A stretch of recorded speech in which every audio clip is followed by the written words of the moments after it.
Sesaat lagi kamu akan mendengarkan cerita di balik lensa by Panya Foto, podcast audio storytelling pertama seputar dunia fotografi. Selamat mendengarkan ya. Nah, tantangannya itu yang terberat adalah mengatur waktu karena saya harus cuti, terus membiayai diri saya sendiri selama liputan. Kita berenang dulu bawa mie goreng ditaruh di Tupperware. Nah, Tupperware-nya mie-nya jadi kotak tuh. Nah, itu akan seperti itu teman-teman jurnalis foto kalau misalnya kurang melebarkan perspektif berpikirnya. Jadi serius gini ya. Soalnya juga perjalanan yang serius nih. Serius banget ya. Sekjen PFI guys. Halo, selamat pagi, siang, sore, malam Sobat Panya. Kembali lagi di Cerita di Balik Lensa by Panya Foto. Suarakan visualmu. Balik lagi sama aku Dian, dan kali ini kita kedatangan seorang fotografer. Kalau kemarin tuh kita ngobrol sama Adrian Mulya, dia fotojurnalis juga. Nah, hari ini juga dengan masih sama, fotojurnalis juga. Pendekatannya dokumenter dan spesifiknya nih sering banget ngeliput soal olahraga. Dia salah satu jebolan permata fotojurnalis juga nih, lulusan Panya Foto ya. Tahun 2020 bener ya Mas ya? Angkatan 2018. Sorry, 2018, tapi ke Amsterdamnya 2020 ya? 2022. 2022. Ini ya karena pandemi ya. Betul. Nah, bener, dan jadi angkatan terakhir nih yang ke Amsterdam. Beruntung sekali. Beliau ini juga baru aja mendapatkan penghargaan nih Sobat Panya dari Pictures of the Years untuk karya foto tentang sex worker ya Mas ya, di Belanda ya. Betul.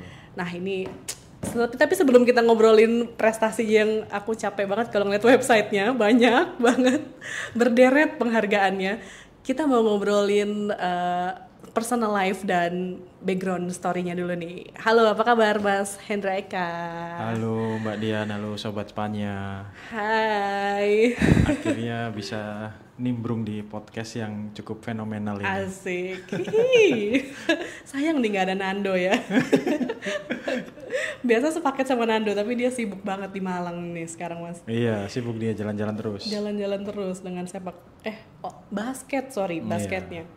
Oke, Mas Hendra, dengar-dengar juga katanya mau nerbitin buku ya? Iya, mudah-mudahan bisa segera terbit. Ini jadi proyek yang saya kerjain di Belanda kemarin, itu rencananya akan dibuat jadi sebuah buku gitu. Oh, oke. Kurang lebih kayak Mbak Ocha ya, dari PPG terus Betul Exile sekali, dibikin mirip. buku. Iya, Ocha juga idola saya itu. Wah, luar biasa nih. Sama-sama idola. Pernah aku wawancarain, bangga banget nih. Mbak Ocha juga akan tayang nanti episode-nya. Oke, tapi sebelum ngomongin perjalanan karir dan lain-lain nih, Mas Eka. Aku bilangnya Mas Eka. Boleh, Eka, bebas. Bebas ya. Mas Eka, kita boleh flashback dulu nih, Mas. Pertama kali perjumpaan atau kecintaan Mas Eka terhadap fotografi dan dunia visual itu kapan sih? Oke, jadi sebenarnya ini nggak sengaja sekali kecemplung di dunia fotografi itu. Jadi dulu waktu mau kuliah, mau lulus itu ada semacam poin non akademik yang harus dipenuhi supaya bisa lulus. Nah, kebetulan aku jarang ikut kegiatan non akademik di kampus karena waktu itu sudah harus kerja. Waktu itu kerja jadi surveyor, soalnya kalau nggak kerja nggak bisa kuliah, jadi bayar kuliah sendiri. Jadi aku bekerja sebagai surveyor,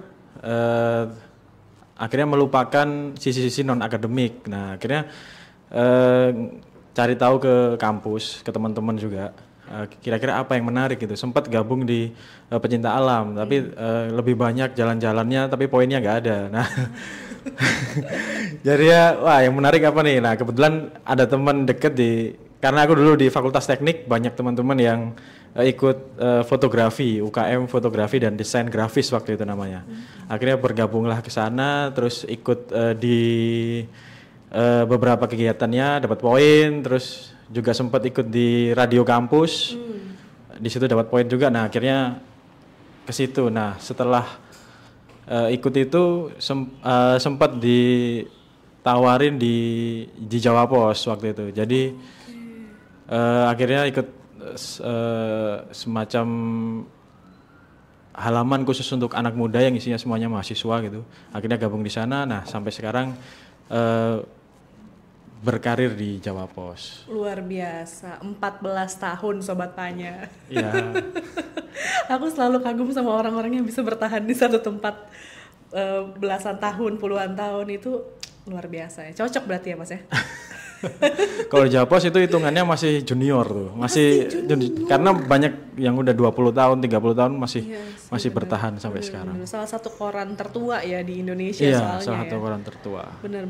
Berarti kalau kemarin ngobrol juga sama Mas Bea gitu, paparan dia sama fotografi itu ternyata dari SMP. Kalau Mas Hendra ini justru lumayan agak telat ya, tanda kutip ya. Iya, dan kebetulan gitu terpaksa juga. Tapi malah seneng malah ini menemukan passionnya di fotografi ini. Oke. Berarti base-nya Mas dulu di Surabaya ya? Iya, dulu dari 2008 tuh sudah di Surabaya, kemudian 2009 akhir disuruh pindah ke Jakarta. Itu Gak jauh dari kosanku. oh iya, nggak Kebayoran jauh, Lama. betul. Palmerah. Palmerah. Oke. Nah berarti kenal di kampus, UKM-nya apa namanya Mas? UKM fotografi dan desain grafis, nggak ada namanya sih. Oh nggak ada namanya, ya. Nggak ada namanya. Berarti di sana apa aja nih? Mulai dari Lubang Jarum, Iya, terus sampai jadi pameran ya? sempat merasakan Lubang Jarum, belajar sedikit roll film analog. Kemudian karena nggak fokus di fotografi aja, jadi sempat belajar desain grafis juga sedikit-sedikit. Ada Photoshop, ada Illustrator gitu-gitu sih. Oke. Nah itu langsung ke Jawa Pos, lalu bagaimana dengan nasib gelar sarjana tekniknya nih? Iya, jadi dulu kan sebelum jadi fotojurnalis kan kerja jadi surveyor itu tadi. Nah kebetulan salah satu klien surveyornya itu ya untuk Jawa Pos itu. Nah aku beberapa kali dalam seminggu kita harus mengumpulkan hasil polling itu 3 kali. Jadi freelance part time gitu di Jawa Pos. Nah waktu ke Jawa Pos sering banget ketemu sama fotografer senior kayak almarhum Mas Yuyung Abdi, ada Guslan. Nah di situ tanya-tanya tuh, sering nanya, terus akhirnya dikasih tahu tentang jurus-jurus fotojurnalistik, sejurus 2 jurus tahu. Nah setelah itu semakin sering ke kantor Jawa Pos karena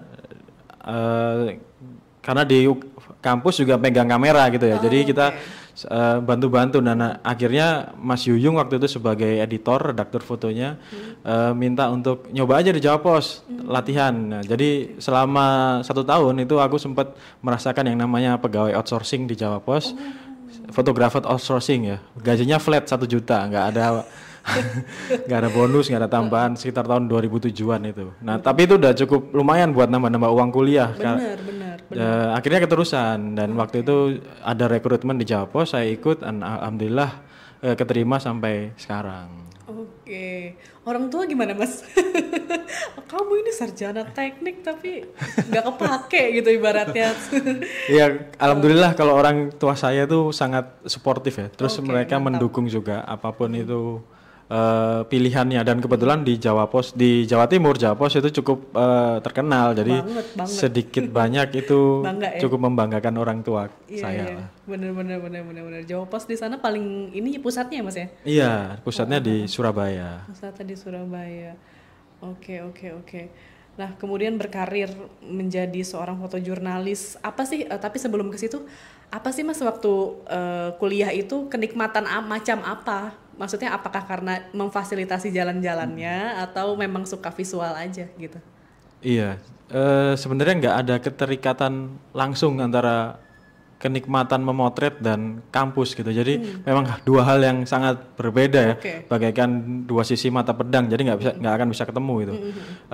Cuma kalau di jurnalistik ya, liputan gitu, saya jadi bisa banyak ketemu orang. Nah, itu banyak dapat ilmu, dapat networking. Nah di situ ternyata meliput peristiwa atau meliput feature itu bisa banyak bermanfaat buat saya pribadi. Pernah nih suatu ketika saya waktu itu motret ujian akhir sekolahnya anak SD. Nah di situ saya motret beberapa foto, kemudian ada satu anak tuh yang menarik perhatian saya. Akhirnya saya memotret itu beberapa kali, menghasilkan beberapa frame, dan kemudian besoknya tayang di Jawa Pos di HL di halaman depan. Itu ada seri 4 foto dari si anak ini. Dan kemudian orang tuanya nyari tahu ke Jawa Pos, siapa sih yang motret. Nah, dikasih tahu, oh, itu Hendra yang motret. Akhirnya dia kontak saya dan ngomong terima kasih, fotonya bagus sekali. Nah, itu suatu komplimen yang wow, ini cukup ini ya, seneng banget bisa bermanfaat buat orang lain gitu. Berdampak ya, iya, berarti ya. Jadi seneng juga akhirnya. Oke, berarti paket lengkap ya. Jadi wartawan tuh asiknya ya memang pasti setiap hari kita liputan ke tempat baru, atau kalau nggak ke tempat baru pasti orang baru, terus learning by doing juga ya, Mas, dari banyak orang ya. Ketemu orang-orang yang lebih pinter, yang lebih bisa sharing ilmu gitu. Kita mencuri sejurus 2 jurus dari orang yang kita ketemu itu lumayan lah. Bener.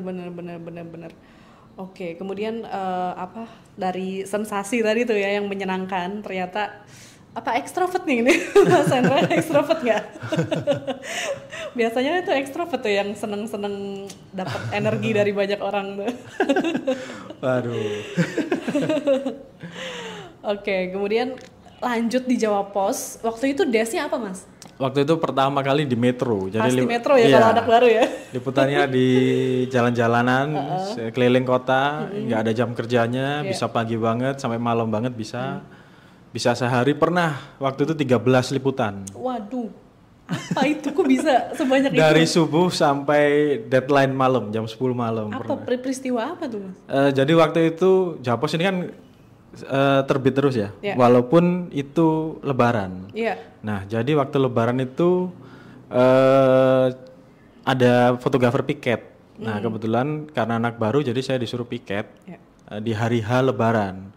Jadi mulai ngambil sholat id jam 5 pagi udah standby sampai jam 10 malam itu masih ada peringatan keagamaan gitu di Surabaya. Jadi selama 1 hari itu benar-benar jalan-jalan keliling kota Surabaya dan ngambil kurang lebih 13 liputan kalau saya nggak salah. Waduh. Tapi waktu itu masih semangat.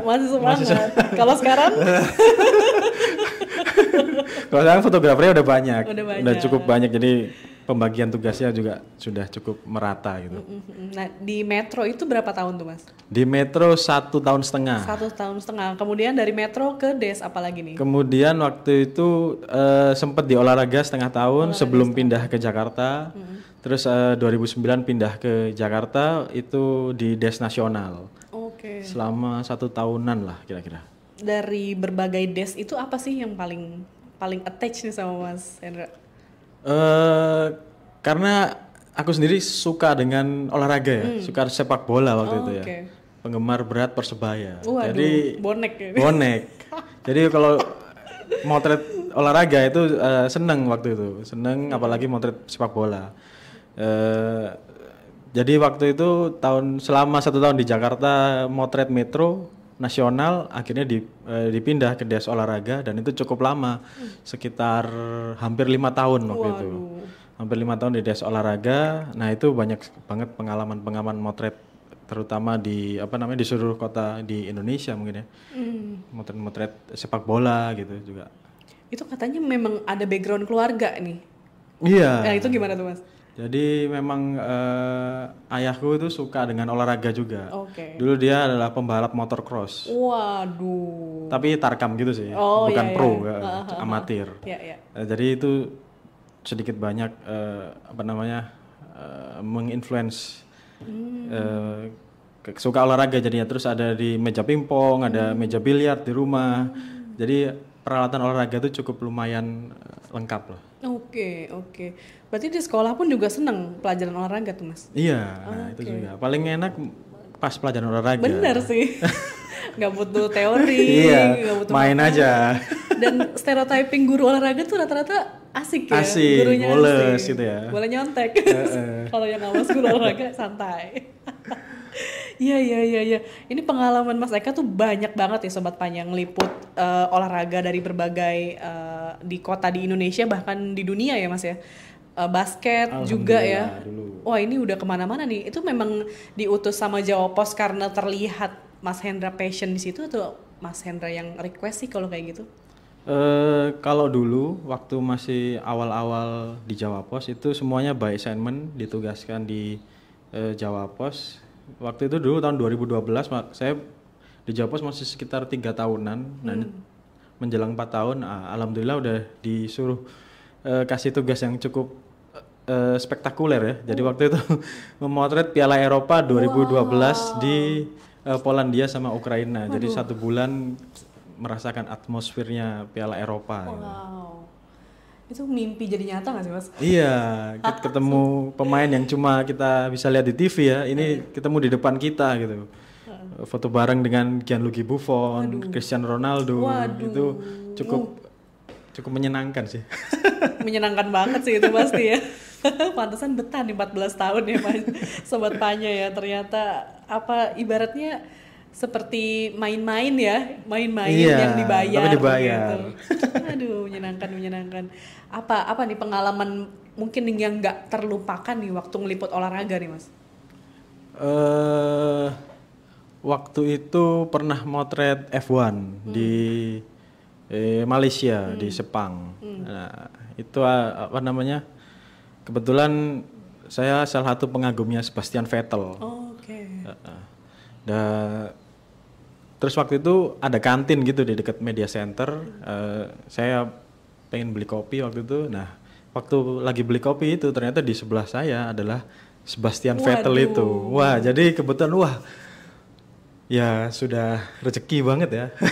Ngopi bareng. Dan ya udah itu salah satu yang paling aku inget lah. Salah satu liputan yang cukup menyenangkan juga. Oke. Dan apa ya, selain memfasilitasi hobi tadi ya, ketemu banyak orang yang dikagumi, tapi belakangan ini ya, maksudnya setelah sibuk dengan metropolitan, kemudian olahraga, ini Mas Hendra juga lumayan banyak meliput isu yang cukup sensitif ya Mas ya, seperti identitas, minoritas, dan lain-lain. Aku terakhir lihat yang soal aseksual dan lain-lain, itu bagaimana tuh Mas? Apakah Mas sendiri yang memicing ini atau mengajukan peliputan ini gitu? Karena kan setahu aku ya kalau di media nasional tuh agak kurang bisa tuh meliput LGBT dan lain-lain. Itu gimana nih Mas? Kalau yang itu sih sebenarnya adalah personal project aja. Jadi semuanya saya kerjakan sendiri, mulai dari persiapannya sampai budgeting itu benar-benar dari pribadi. Sebenarnya ini buah dari ngikut PPG sih. Nah ini dia nih Sobat Tanya. Buah dari ikut PPG. Gimana, Mas? Ini benar-benar apa ya, membuka periskop berpikir kita sebagai seorang fotojurnalis itu. Yang sehari-hari liputannya mungkin kalau saya bilang ya itu aja ya. Nah ini ketika ikut PPG itu benar-benar membuka cakrawala kita. Oh ini ya ternyata menarik juga untuk kita kerjakan ya. Dan kebetulan saya tertarik mengangkat isu-isu identitas, gender dan seperti sebagainya gitu. Jadi ketika itu saya mengerjakan membaca sebuah artikel nih di media Spanyol waktu itu. Saya lupa medianya. Tentang seorang lesbian tapi mereka aseksual. Terus saya baca lebih lanjut, ternyata itu di Surabaya, di kampung halaman saya nih. Wah, kok ada ternyata orang seperti ini. Akhirnya saya mencoba mengulik siapa namanya. Saya cari di internet. Ternyata ketemu waktu itu. Nah, terus kemudian saya approach orangnya, saya WhatsApp, saya telepon, bahkan sampai saya main ke Surabaya itu sekitar 7 kali. Dari Jakarta terbang ke Surabaya sampai 7 kali. Yang pertama cuma kenalan, ngobrol apa segala macam, sampai akhirnya motret, tahu siapa mereka, termasuk konsekuensi apa misalnya kalau cerita ini saya publish di Jawa Pos, dan mereka kebetulan sangat open dan terbuka. Dan waktu itu tetangganya juga sudah tahu dan sudah sangat toleran gitu lah terhadap hal-hal kayak gitu. Jadi cukup menarik.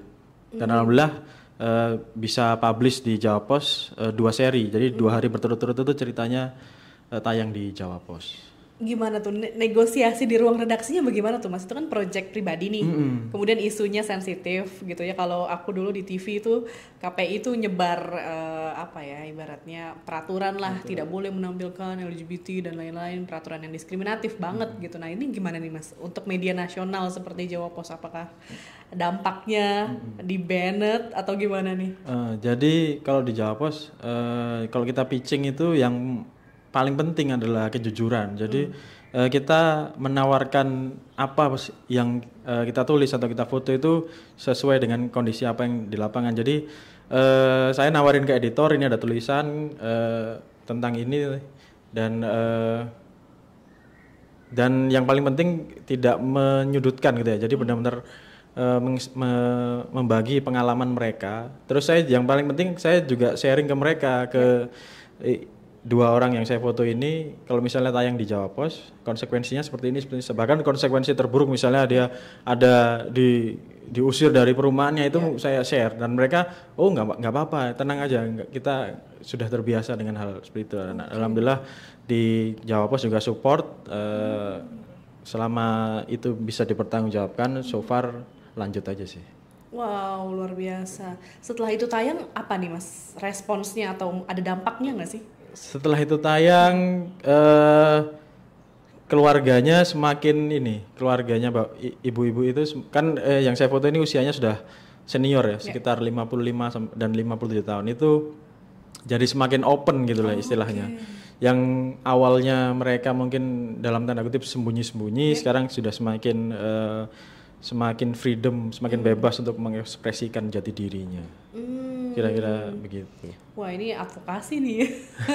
Fotografinya yang menjadi advokasi ya untuk teman-teman minoritas ya. Tapi aku juga penasaran nih, Mas Eka hebatnya bisa melakukan pendekatan itu. Teman-teman yang non-binary ini bisa terbuka gitu kepada Mas Eka, yang biner mungkin aku nggak tahu gitu. Maksudnya jadi meliput isu minoritas itu kan butuh sensitivitas juga ya Mas ya, dan juga butuh pendekatan khusus lah gitu kepada mereka sehingga mereka percaya untuk menceritakan kisahnya kepada Mas Eka, Mas Hendra yang dengan Jawa Pos yang sangat masif gitu pemberitaannya. Itu apa sih Mas tipsnya gitu untuk mendekati narasumber dengan isu sensitif? Iya, jadi sebelum saya mengontak mereka itu sebisa mungkin saya baca sebanyak mungkin informasi-informasi tentang aseksual, tentang lesbian itu yang sebelumnya saya nggak tahu. Saya harus banyak belajar tentang itu, dan ketika saya datang itu saya sudah punya sedikit bahan lah untuk dibicarakan. Jadi mereka saya juga menghindari hal-hal yang menyinggung atau hal-hal yang nggak kira-kira kurang berkenan. Nah itu coba saya minimalisir. Dan alhamdulillah mereka responnya sangat bagus sekali. Kemudian menerima saya, malah kadang-kadang masih sampai sekarang masih sering ini sih, kadang-kadang kontak-kontakan di Facebook juga kalau ulang tahun saling mengucapin ulang tahun. Terakhir saya juga ngirimin martabak tuh ke rumah ibunya.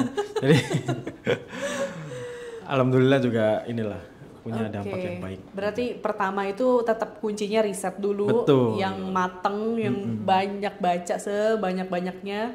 Kemudian tidak ini ya Mas ya, tidak memaksakan atau tidak melabeli orang gitu dengan identitas tertentu, stereotyping itu dibuang semua ya. Jadi intinya dan terakhir membangun kepercayaan sama mereka, pendekatannya juga equal gitu ya Mas ya. Iya, betul. Dan yang paling penting mungkin kejujuran. Jadi ketika kita datang ke tempat itu, saya langsung ngomong ini akan dibuat story, akan publish di Jawa Pos. Nah itu penting sekali karena kalau kita nggak jujur, belakang-belakangnya pasti akan nggak bagus. Benar.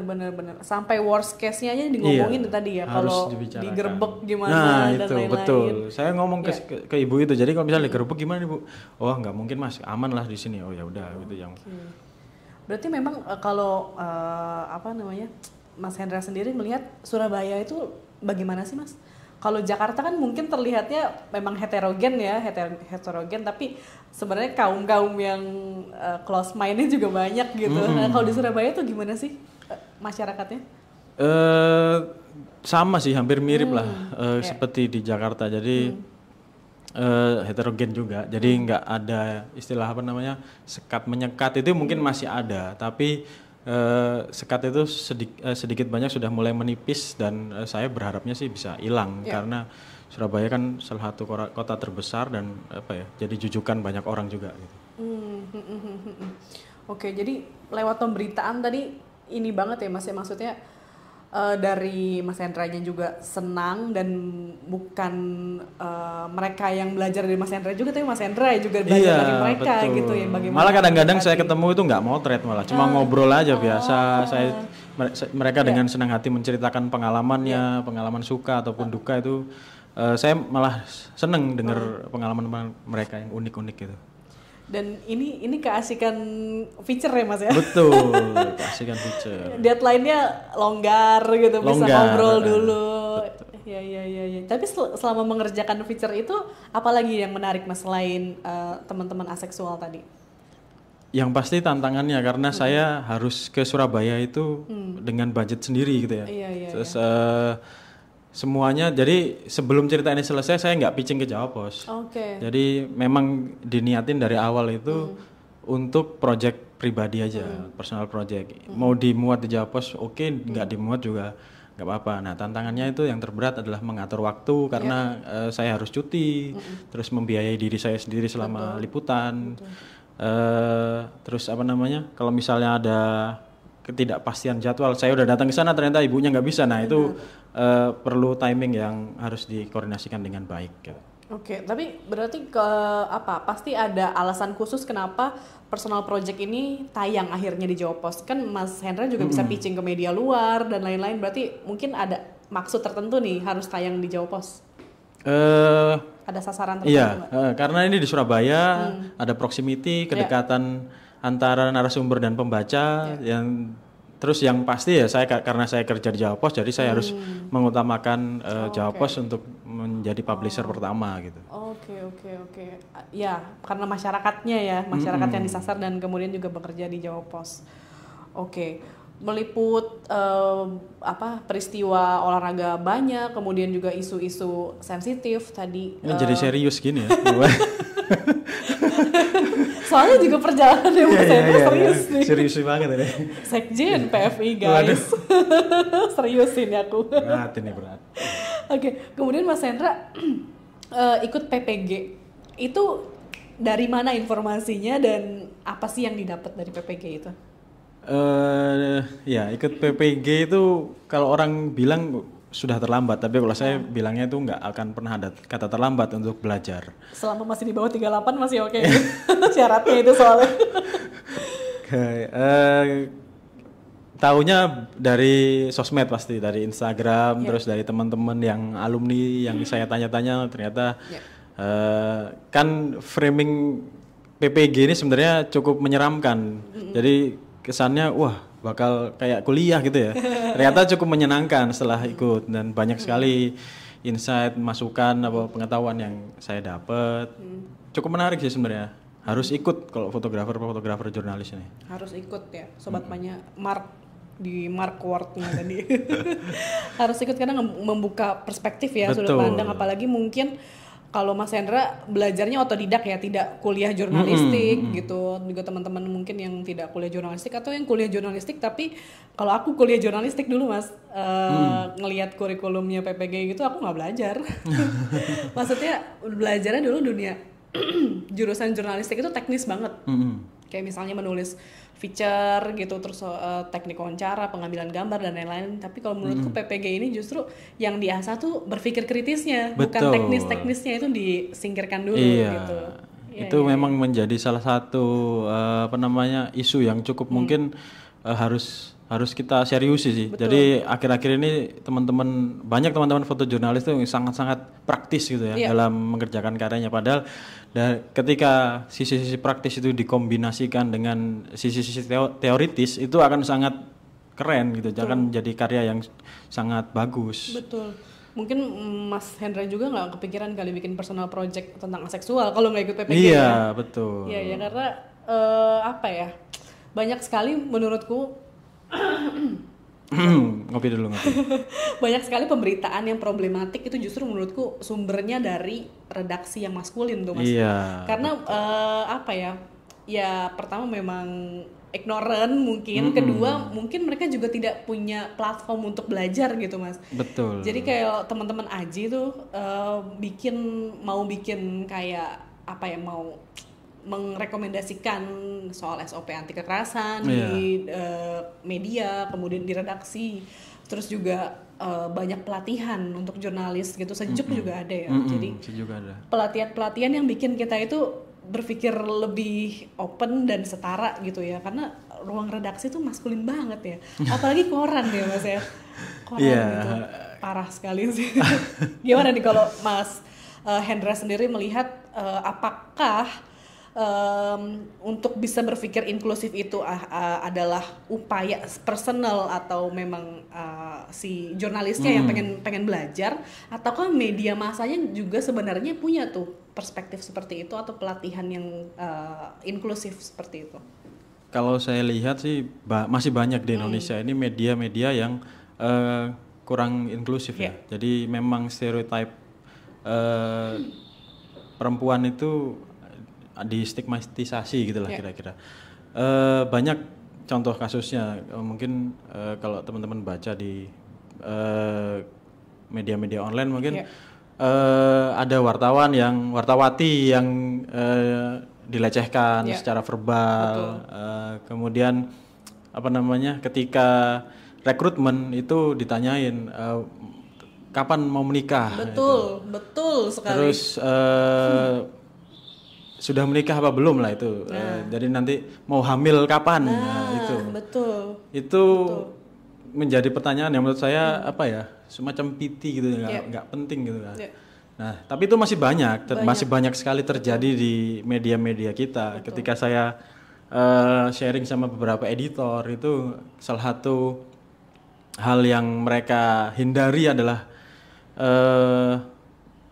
memperkerjakan teman-teman perempuan yang berencana menikah dalam waktu dekat gitu. Kira-kira. Itu kan, wah itu stereotip yang harus diubah benar-benar. Gitu sih kira-kira. Ya aku tuh punya pengalaman Mas, mau waktu itu masih umur di bawah 25 gitu, mau apply ke salah satu koran terbesar di Indonesia lah gitu. Kayaknya saya tahu itu korannya. Inisialnya R, inisialnya. Iya, oke. Terus aku harus menuliskan personal statement, aku rencananya mau ngapain dan menikah atau enggak, mau punya anak atau enggak, alasannya apa, intinya panjang dan itu hanya untuk perempuan. Betul. Gitu. Wah itu menyakitkan banget sih Mas. Iya betul. Udah nulis panjang-panjang juga nggak keterima juga sih ujung-ujungnya, dan untungnya nggak keterima di media yang seperti itu ya. Nggak kebayang. Soalnya memang jurnalistik ini harusnya ya itu menurutku datang dari passion dirinya sendiri, dan kita kan nggak tahu ya kapan kita punya passion menulis, kapan kita punya passion untuk memotret. Bisa aja itu datang ketika kita sudah menikah atau misalnya kita sudah senior umur 40 tahun ke atas itu misalnya. Dan ketika itu datang ada lowongan-lowongan yang membatasi kita untuk explore diri kita, padahal kita sangat seneng dengan hal itu. Nah itu sih. Betul. Tapi untungnya sekarang di media di zaman sekarang udah ada citizen journalism ya Mas ya, punya fasilitas itu. Iya, sudah banyak sedikit juga. banyak gitu terfasilitasi. Tapi memang perempuan tuh sangat parah. Kalau Mas di PFI, aku di sindikasi. Serikat Pekerja Media dan Industri Kreatif. Itu aku kalau sedikit banyak sharing gitu seputar kekerasan yang dialami perempuan jurnalis, itu dari A sampai Z tuh ada Mas. Betul. Apalagi kalau di TV ya, TV itu beauty standarnya sangat parah Mas. Betul. Sangat parah. Yang bisa tampil di depan itu hanya yang putih, kurus seperti bihun lah ya. Iya. Putih, kurus, langsing dan lain-lain. Terus bahkan teman-teman yang stand up kamera gitu, itu rata-rata makan roti doang Mas. Selembar roti, 2 lembar roti. Hanya untuk menjaga, bahkan dia tembem sedikit aja itu dikomentarin Mas. Bukan cara dia membawakan beritanya, tapi fisiknya. Kemudian apalagi yang hamil gitu ya, terus yang menstruasi itu kan sebenarnya diatur di undang-undang kan soal cuti haid. Tapi nggak diakuin gitu. Kalau di banyak media, hanya beberapa media yang waktu itu aku ngobrol gitu diakuin, tapi selebihnya sama sekali enggak. risetnya Aji tuh terakhir ini ya ngomongin soal mayoritas jurnalis perempuan itu dilecehkan. Iya. Dari rekan kerja sampai narasumber. Jadi ruang amannya tuh masih sulit didapatkan. Iya. Kalau dari PFI sendiri nih Mas, ada upaya-upaya nggak sih? Atau mungkin pernah sharing-sharing sama pewarta foto yang perempuan gitu, bagaimana menciptakan ruang aman? Ini nyambungnya ke PFI ya, oke. Iya. Jadi di PFI itu selama beberapa tahun terakhir salah satu concern kita adalah apa ya? Ini jadi teman-teman perempuan itu sebisa mungkin kita kasih ruang seluas-luasnya, termasuk dalam event-event yang besar. Jadi sudah beberapa kali, contohnya mungkin di APFI, selama 2 kali penyelenggaraan terakhir ini komposisi juri itu harus ada minimal 2 perempuan yang menjadi juri. Walaupun itu memang kita akui sulit memang untuk mencari. Tapi itu menjadi tantangan, bukan untuk kita jadikan permakluman sehingga jurinya misalnya laki-laki semua gitu. Itu enggak. Harus ada juri perempuan. Sudut pandang perempuan itu penting, termasuk dalam kepengurusan PFI. Dalam pengurus PFI yang sekarang ini ada 4 orang perempuan, sisanya laki-laki. Itu juga kita jadikan salah satu concern supaya keterlibatan teman-teman khususnya fotojurnalis perempuan ini bisa mengeksplor, bisa meng-sharing pengalamannya di organisasi, nggak cuma melulu laki-laki. Betul. Gitu. Representasi itu penting ya. Betul sekali. Ada ini nggak sih yang Mas Hendra tangkep perubahan gitu setelah dan sebelum ada perempuan di kepengurusan? Apakah memang jauh lebih beragam, lebih sensitif isu-isunya, atau lebih inklusif dan lain-lain dengan keberadaan perempuan di dalam kepengurusan? Iya, ini salah satu yang paling bisa saya highlight itu mungkin banyaknya teman-teman fotografer perempuan yang sebelumnya mungkin agak takut gitu ya untuk mendekati PFI gitu. Nah, karena maskulin mungkin terlalu maskulin gitu ya representasinya. Nah, sekarang ini terakhir kita bekerja sama Girl Up Indonesia. Iya. Nah, kampus ya UI ya? Iya, ada teman-teman dari UI juga ada. Itu kita bekerja sama, kita bikin semacam pameran, terus ada juga diskusi yang tahun lalu itu semuanya dikerjakan sama teman-teman perempuan. Nah, itu saya juga sangat senang sekali karena PFI ini juga semakin inklusif dan semoga kedepannya juga semakin banyak event-event yang mengajak teman-teman perempuan. Wah, mantap. Cocok sekali dengan tema PPG tahun ini, Mas. Inspiration soal perempuan. Teman-teman PFI yang perempuan kayaknya harus ikut tuh, Mas. Harus ikut. Semoga banyak yang dengerin ini podcastnya ya. Amin. Nanti teman-teman editor di koran-koran atau di media-media massa itu bisa menghapus stereotip tentang pertanyaan-pertanyaan yang kurang substansial kayak tadi itu. Betul. Nah, ini tuh menurutku tadi balik lagi ke narasumber Mas yang aseksual ya. Menurutku apa yang dia lakukan itu penting banget sih.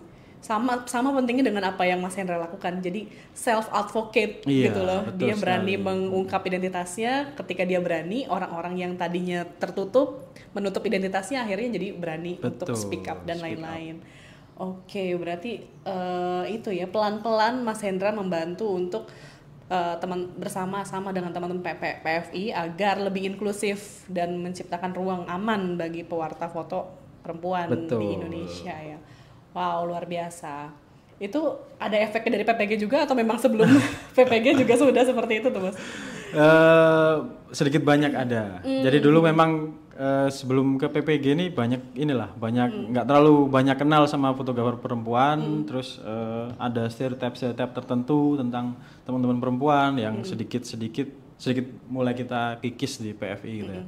Sebisa mungkin gender equality itu kita tegakkan. Betul. Itu aku relate juga sama salah satu penelitian temen aku. Jadi dulu ya udah kita sebut aja lah pos kota gitu.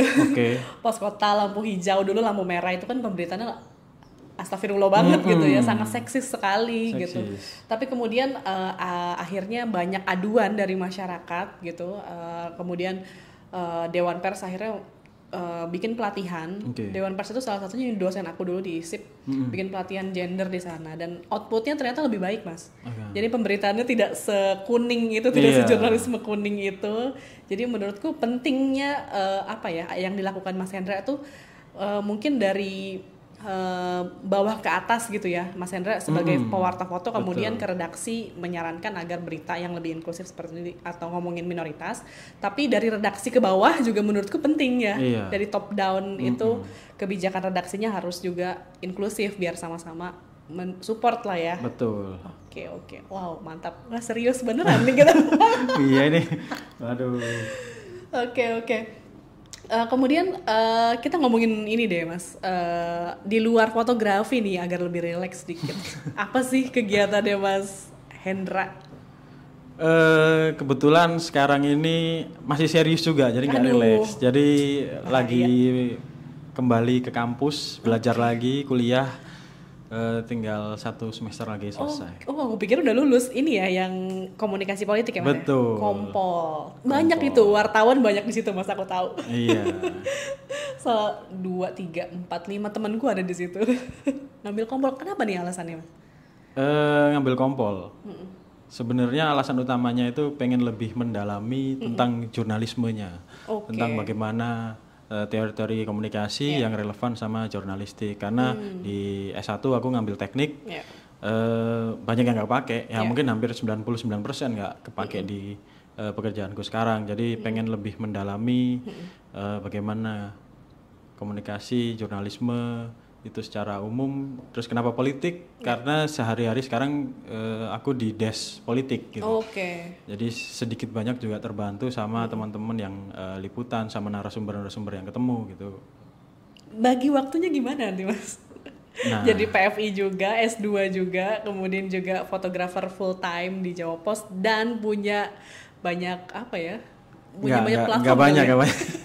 Kayaknya karyanya di mana-mana soalnya bukan di Jawa Pos doang. Jadi memutuskan kuliah itu kan sejak pandemi. Jadi saya mengambil hikmah dari pandemi ini, Online. kuliahnya online. Iya. Nah, selama 4 hari dalam seminggu itu kuliah malam. Oke. Tapi sekarang udah selesai, tinggal tesis saja. Jadi sudah mulai longgar. Oke, tesisnya tentang apa nih kalau boleh tahu? Tesisnya tentang fotojurnalistik juga. Jadi Fotojurnalistik judulnya itu Photojournalism and Public Policy. Oke. Dampak fotojurnalisme terhadap kebijakan publik di Indonesia. Wah, boleh Harus lah. ada politik-politiknya dikit. Boleh lah abstraknya ceritain sedikit.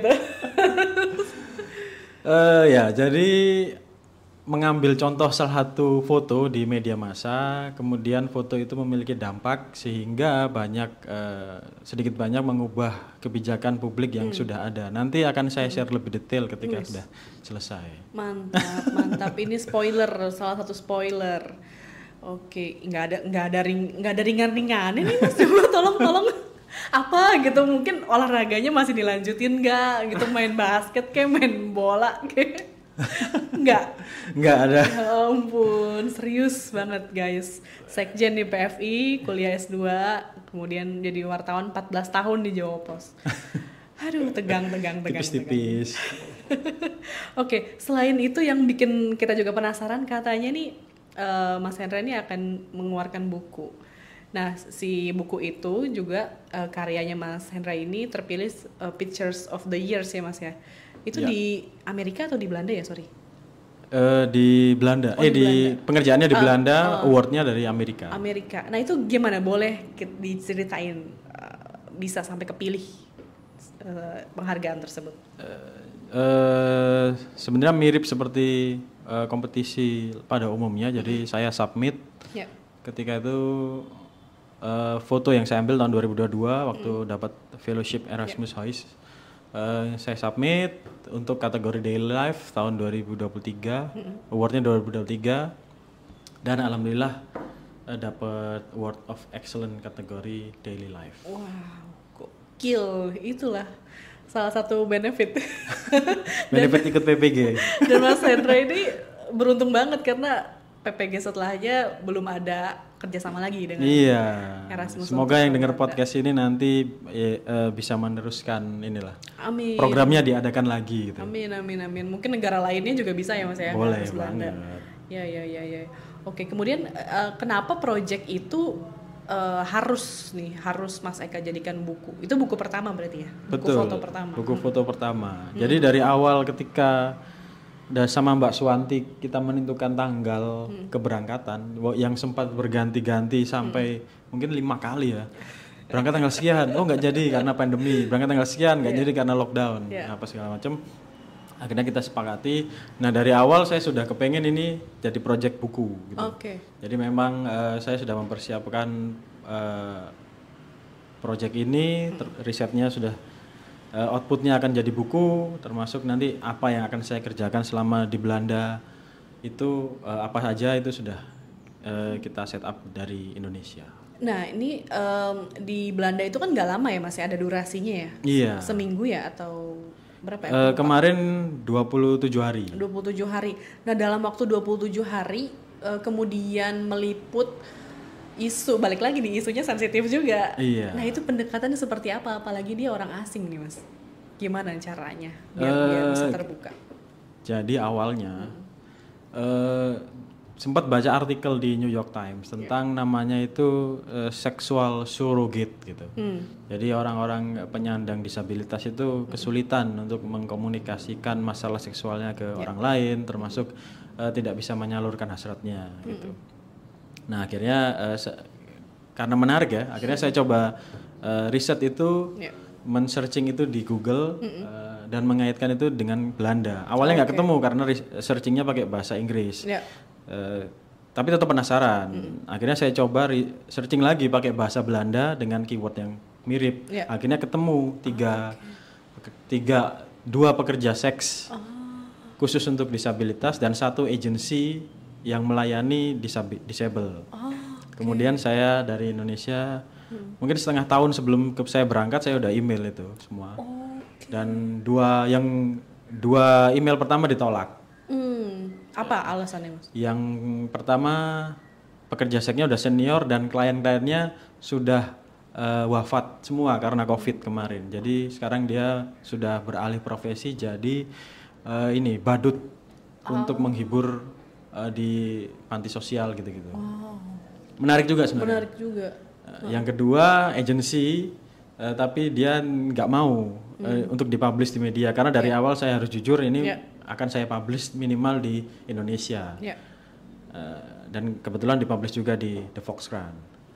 Kemudian yang ketiga namanya Lisette, saya email dan alhamdulillah wasyukurillah dia sangat terbuka dan sangat senang sekali. Bahkan dia bersedia membantu saya untuk menghubungi klien-kliennya yang mau saya foto dan alhamdulillah juga dapat 2 klien yang bisa saya ikuti perjalanannya.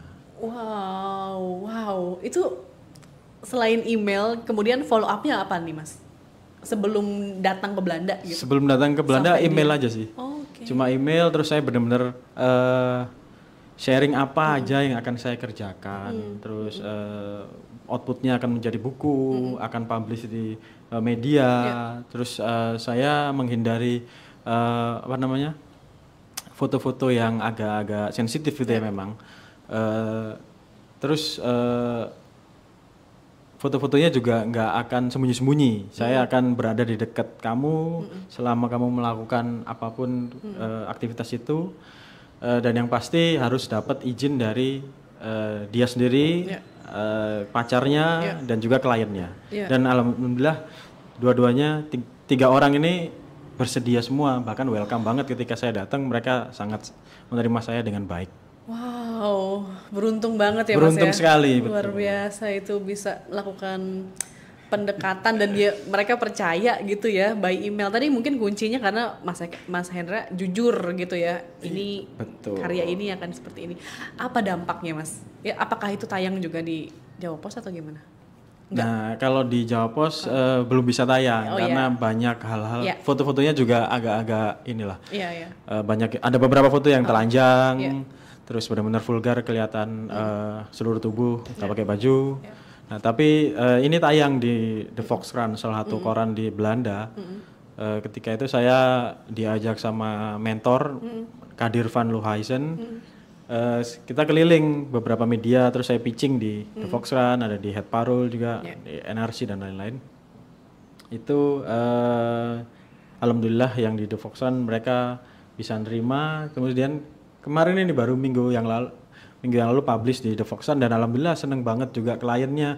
Bahkan di Instagram itu klien yang saya foto dengan bangganya merepost berita itu. Jadi saya juga ikutan seneng gitu. Dan yang pasti Lisette ini sebagai pekerja seks bisa menyebarkan semangat kalau memang sex worker is a work gitu. Yes, bener. Balik lagi nih, ini sensasinya mirip gak sih Mas seperti yang tadi di Surabaya? Iya. Rasanya gitu. Seneng ya kalau misalnya karya kita itu juga bisa membahagiakan orang lain, bisa bermanfaat untuk orang lain. Syukur-syukur bisa berdampak sosial yang luas. Bener. Wow, gila. Ini keren banget sih. Keren banget. Kalau Mbak Ocha kan Ini exile. traktir kopi ya? Waduh, asik. Menjilat sedikit ya guys untuk ditraktir. Kalau Mbak Ocha kan exile itu jadi buku juga ya. Iya, Nah itu kalau dia juga itu. lebih ke anak orang-orang 65 kan ya. Waktu itu kalau Mbak Ocha ceritanya kendala bahasa, jadi dia tidak terlalu bisa untuk deketin orang Belanda seperti itu. Nah itu kepercayaan diri dalam berkomunikasinya, Mas Hendra tuh gimana sih? Ada trik-trik khusus nggak sih mungkin dari segi kemampuan bahasa atau mungkin hal-hal interpersonal lainnya yang bisa di-sharing nih sama Sobat Panya sebagai seorang fotojurnalis? Sebenarnya kalau bahasa juga nggak jago-jago amat ya, bahasa Inggris. Tapi yang paling penting itu menurutku kita harus berani aja, harus berani dan harus menganggap ya semua orang tuh sama gitu ya. Orang Belanda juga awalnya bahasa Belanda gitu. Benar. Mereka juga belajar bahasa Inggris sama kayak kita semua yang di Indonesia, dan nggak semua orang Belanda tuh juga pandai berbahasa Inggris dengan baik gitu. Jadi ya inilah bonek aja, berani. Ini nih kuncinya berarti memang bonek. Harus berani dan jujur sih yang penting. Bener. Kuncinya tadi ya berarti berani, jujur, ya memang semangat bocah nekatnya itu dibawa lah kemanapun berada ya. Betul. Iya. Itu rencananya kapan nih Mas terbit? Rencananya awal Maret ini. Kalau tidak ada arah melintang, mudah-mudahan bisa diselesaikan desainnya sama Tasya Bintang. Kemudian dapat bantuan dari Tasya juga untuk mendesain bukunya dari Mbak Swanti. Mudah-mudahan awal Maret ini bisa publish. Akan publish di mana Mas? Publishnya di Indonesia, tapi kebetulan dapat publishernya dari Belanda. Oh wow. Emot-emot tepuk tangannya boleh sobat banyak. Di komen. Emot api juga, emot 100 gitu ya, tolong. Nanti di Spotify ya, di YouTube juga. Oke, wah. Ini nggak nemu celah nih dari tadi, aku nggak nemu celah relaxnya nih, karena personal life-nya dan karir life-nya serius semua nih sobat Panya. Nggak ketemu nih, nggak bisa. Waduh. Kan kalau harus ada Nando nih ya. Nah iya itu Nando tuh yang bisa tuh. Oke, berarti buku itu akan launching di awal Maret insya Allah gitu ya. Kemudian apa nih nextnya gitu Mas? Mungkin akan membuat karya atau sedang ongoing project lainnya atau gimana? Nextnya kepingin rebahan dulu. Oke, nah ini.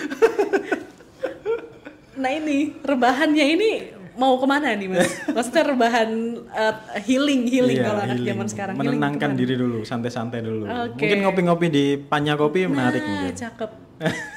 Tapi jangan sambil baca buku, ntar serius lagi. Oke. Nah mungkin 2 pertanyaan terakhir. Referensi nih Mas. Perlu ya untuk membaca. Tadi kan kayaknya getol memantengin New York Times, terus juga media-media asing lainnya. Referensinya apa sih Mas kalau untuk apalagi feature ya gitu, nggak selalunya terlihat atau trending gitu ya, nggak selalunya jadi halaman utama dan lain-lain. Referensinya membaca apa saja, dan kemudian di luar membaca berita, membaca buku apa gitu. Sebenarnya kalau referensi nggak ada yang spesifik ya. Jadi sebanyak mungkin apa yang bisa kita baca itu harus kita baca ya. Jadi semakin banyak pengetahuan yang kita tahu akan semakin overthinking. Nah, ketika kita overthinking itu kita biasanya nyari tuh di googling kan apa sih tentang misalnya tentang sex worker. Nah, akhirnya kita terinspirasi, oh ya ada cerita menarik dari si A, si B, si C, dari media ini, dari media ini, dari media ini. Nah, itu bisa juga jadi pemantik untuk kita membuat sebuah karya. Kalau karya foto pasti banyak yang bagus. Semua lulusan PPG fotonya saya mengidolakan semua, bagus-bagus semua. Jadi harus banyak baca, terus lihat-lihat karya, datang ke pameran, datang ke Panyalab, itu penting itu. Yes, dipromoin hard selling. Diskon nanti kopinya Mas. Oke, ternyata apapun lah ya, intinya apapun. Terus fotografi pun juga tidak bisa berdiri sendiri ya Mas. Betul, maksudnya nggak ngomongin harus, teknis doang, tapi bisa, juga iya. konteksnya tadi bisa dikawinin sama politik, Betul. isu gender dan lain-lainnya, minoritas dan lain-lainnya. Ternyata ketika kita open mind gitu ya Mas ya, tidak mencoba kalau Mas close mind ya, Iya. memotret isu soal sex worker, mungkin banyak pasal moral tuh yang dimasukin ke situ. Tapi Mungkin karena- fotonya akan itu aja ya. Jadi ketika cuma ketika dia beraktivitas seksual itu. Nah, sedangkan sisi lainnya mungkin nggak dapet. Nah, ketika kita banyak tahu tentang apa sih sebenarnya kerja seks itu. Nah, itu banyak yang akan kita bisa dapetin gitu. Bener, perspektifnya semakin luas, referensi gambarnya juga semakin banyak. Betul. Gitu ya. Dan balik lagi ketika memotret juga memikirkan dampaknya untuk orang itu, narasumbernya betul. dan masyarakatnya ya. Wow, luar biasa. Ini nyambung fotografi advokasi lah ya, mirip-mirip Mas Adrian Mulya nih. Oke deh, Mas, mungkin closing statement nih dari Mas Hendra seputar apa sih yang mungkin filosofisnya atau maknanya. Waduh, gitu. berat ini, berat. 14 tahun menjadi pewarta foto dengan sederet pengalaman, sederet prestasi, dan juga banyak hal-hal yang berdampak lainnya kepada masyarakat. Apa sih gitu? Biasa. Apa sih sebenarnya? Apa sih sebenarnya yang ibaratnya buahnya dari si perjalanan karir Mas selama ini, atau mungkin bisa kasih insight gitu buat teman-teman pewarta. Silakan Mas. Oke, ini cukup berat pertanyaan terakhirnya ini. Jadi saya kan melihat teman-teman jurnalis foto itu yang seperti saya bilang tadi ya, banyak teman-teman itu yang sangat praktis, itu nggak teoritis. Nah, ketika kita banyak membaca, kita akan tahu banyak kekurangan kita juga nih. Kita banyak tahu hal-hal yang nggak kita tahu. Nah, dari situ ketika jadi jurnalis mungkin salah satu kenikmatan yang saya dapat itu bisa tahu hal-hal yang mungkin awalnya saya nggak tahu, ketemu orang-orang yang lebih pintar dari saya, akhirnya saya bisa mentransfer ilmu, bisa sharing knowledge sama mereka, itu hal yang cukup menyenangkan.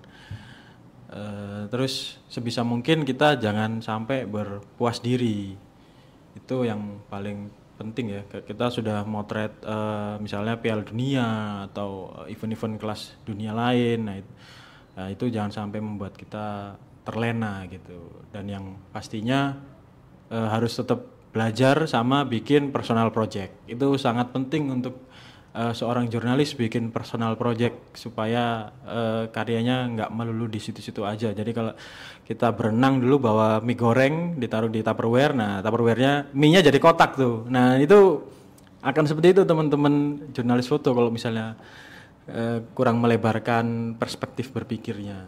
Begitu Mbak Dian. Dari hampir sejam percakapan kita itu yang lucu. Yang lainnya serius. Ini kenapa? Itu pengalaman pribadi dulu waktu kecil. Bukan pribadi Mas doang, semua anak SD yang berenang nih. Pakai kita Tupperware.